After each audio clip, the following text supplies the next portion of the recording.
My sister abruptly returns to the country on the day of my wedding. My parents, brother, and fiancé abandoned me to pick her up at the airport. She shares a photo of them on her social media, bragging about how she's so loved. Meanwhile, all the calls I make are rejected. My fiancé is the only one who answers, but all he tells me is not to kick up a fuss. We can always have our wedding some other day. They turn me into a laughingstock on the day I've looked forward to all my life. Everyone points at me and laughs in my face. I calmly deal with everything before writing a new number in my journal. 99. This is their 99th time disappointing me. I won't wish for them to love me anymore. I fill in a request to study abroad and pack my luggage. They think I've learned to be obedient, but I'm actually about to leave forever. The door to my room was suddenly pushed open without warning. My brother, Adrian Hoffman, walked in and scoffed when he saw me staring blankly at my diary. "Aren't you a little too old to be writing a diary?" Normally, I would have argued back, but this time, I didn't even lift my head or respond. Seeing my lack of reaction, he grew irritated and ran his hand through his hair before snatching my diary to take a look. On it was a 99. It was the number of times they had let me down over the years. Adrian frowned, unable to make sense of it. He tossed my diary onto the floor and ordered, "Stop writing this nonsense. Nina wants to eat the garlic shrimp you make. Go wash your hands and get downstairs. Consider it an apology for that snarky remark you made to her earlier." I only hummed in response before I got up and headed downstairs. Adrian was surprised that I didn't throw a tantrum. After all, every time my family asked me to make garlic shrimp, I would always cry and whine as if it were some huge injustice. He must be wondering why I was so quiet this time. "Sadie, did you switch personalities or something? Or are you planning something sneaky like putting something in the food?" Adrian eyed me suspiciously, trying to see through me. He finally noticed my slightly red-rimmed eyes and stiffened, shutting his mouth. After a long while, he spoke again. "Nina was abroad for a year. She's been on her own for so long. And this is her first time back. We were eager to see her. You should be more understanding. It was just a wedding. We can just push it to a later date, can't we?" I remained silent as I took the shrimp out of the fridge and began to clean them. Right. It was just a wedding. In their eyes, nothing was more important than welcoming my sister, Nina Hoffman, back home. Not even the wedding I had been looking forward to for so long. It had taken me a lot of convincing to secure a high-end designer wedding gown. I had also spent more than 6 months meticulously planning the decorations with my wedding planner. They had seen all of my efforts, and yet, the people closest to me had turned me into a complete joke. My entire family had been absent at my wedding.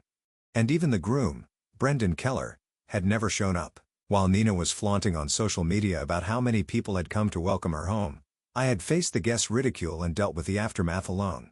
Even the hotel staff had felt sorry for me when they had seen how pale I looked. They had urged me to return home to rest, but the first thing my family had done when they got home was make me their cook. I smiled wryly. Thinking of my aging parents, I had originally planned to turn down my professor's offer to study abroad, especially since Nina had also been abroad. Adrian was busy with work, and I had plans to get married. But now, I knew leaving was the only right decision. Unfortunately, even though I had submitted my application, I still had to wait 2 more weeks before I could leave. I pushed Adrian away. "Move, please, you're in the way." He appeared a little lost and was about to say something when the beloved princess in the living room called out to him, "Adrian, I can't seem to shell this pecan." That made Adrian all worked up. "Don't do it yourself. You're going to hurt your hands. You're a future pianist. Hold on, I'll do it for you." With that, the annoying fly finally left the kitchen. I looked down at my hands. My slender fingers were now red and swollen from an allergic reaction. As I placed the cooked shrimp on the dining table, I glanced toward the living room. The atmosphere there was warm and joyful. My father, Zachary Hoffman, who is usually so busy with work, suddenly didn't seem busy at all. He sat there, patiently listening to his youngest daughter as she recounted her exciting experiences abroad.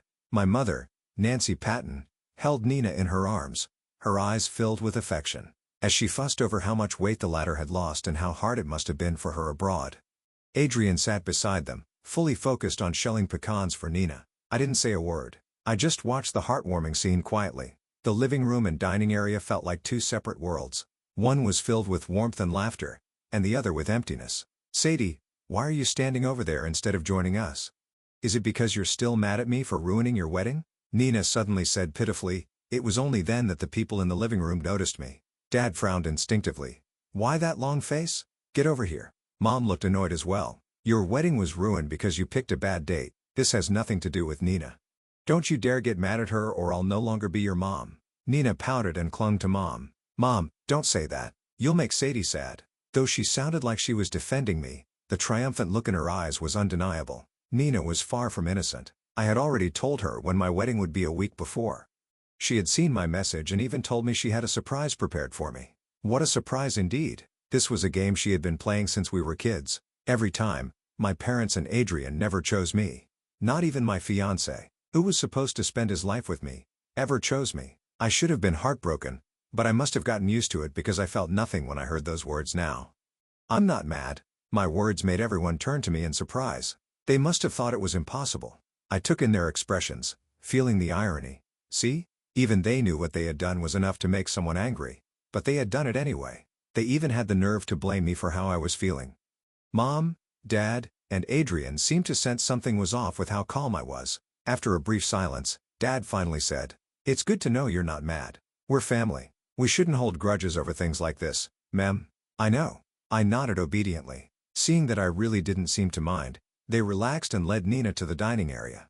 Aside from the garlic shrimp I made, the table was filled with all kinds of seafood. They were all Nina's favorites. "Nina, you've lost so much weight. Eat up." Mom, Dad, and Adrian barely stopped serving Nina food. Soon, her plate had turned into a small mountain. She beamed as she continued boasting about her studies abroad, talking about how she had already secured a spot in an orchestra and would soon be performing. Mom, Dad, and Adrian showered her with praise while I ate in silence. Noticing how unusually quiet I was, Mom seemed to feel a little guilty and finally thought about the grievance I had suffered. A shrimp landed on my plate. I looked up and saw Mom shift awkwardly. "Eat up. Don't think we're always favoring Nina." "I got you some too."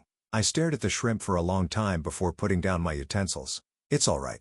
I'm already full." Feeling embarrassed, Mom was irritated. "What's with you?" She wanted to say more, but Nina suddenly clutched her throat, her expression changing. "Mom, I can't breathe." Mom, Dad, and Adrian immediately rushed to Nina's side. When they saw the rash on her skin, they panicked. "Are you having an allergic reaction? Why would you suddenly be having an allergic reaction?" Mom looked around until finally, her gaze locked onto me. The next second, she slapped me so hard that I lost my balance and fell to the ground. My head buzzed from the impact. "Sadie, what did you put in the food? Don't you remember what your sister is allergic to?" Adrienne looked disappointed too. "I was wondering why you were so agreeable. It turns out you were plotting to harm Nina after all. How did I end up with such a hateful sister like you?" "That's enough. Stop arguing. We need to take Nina to the hospital right now." Dad slammed the table in anger, and only then did Mom and Adrienne retract their hateful stares from me. My entire family left in a rush, leaving me sitting on the floor in a daze as I clutched my swollen cheek. I didn't do it. I wanted to tell them that it wasn't me, but similar events had happened too many times before, and I knew very well that they wouldn't believe me. Well, it didn't matter. Our housekeeper had heard the commotion and came over to help me up, but when she saw my hands, she gasped in shock. "Sadie, why is your hand so swollen?" "I'm fine." I turned down her kindness, getting up on my own before returning to my room. As I picked up the diary on my desk, countless memories came flooding back. When I was 8 years old, we weren't doing very well. The 5 of us were squeezed into an old rundown house. My parents struggled to balance their busy jobs with raising 3 children. Eventually, they decided to send one of us to live with our grandparents in the countryside. However, Adrian was about to start high school, which was a critical time for his studies, while Nina was still too young and in poor health. They were too worried to send her away. Not wanting my parents to worry, I volunteered bravely, and so, I was sent to the countryside. Before I left, Mom stroked my head, praising me for being the most thoughtful child. However, nobody told me the price for being thoughtful would be staying at my grandparents' house for a full 8 years. For 8 years, I never saw my family except during Christmas. Year after year, I watched as their clothes became more stylish and elegant. From that, I could tell that my family's situation was improving. I kept waiting for my parents to bring me home. As I waited, I grew from an elementary school student to a high schooler. It was only after my aging grandparents passed away that I finally got to return home. The small, run-down house from my memories was gone. In its place was a 3-story villa. My room was in the farthest corner of the first floor. It didn't have shelves full of books, study materials, and gaming equipment like Adrian's.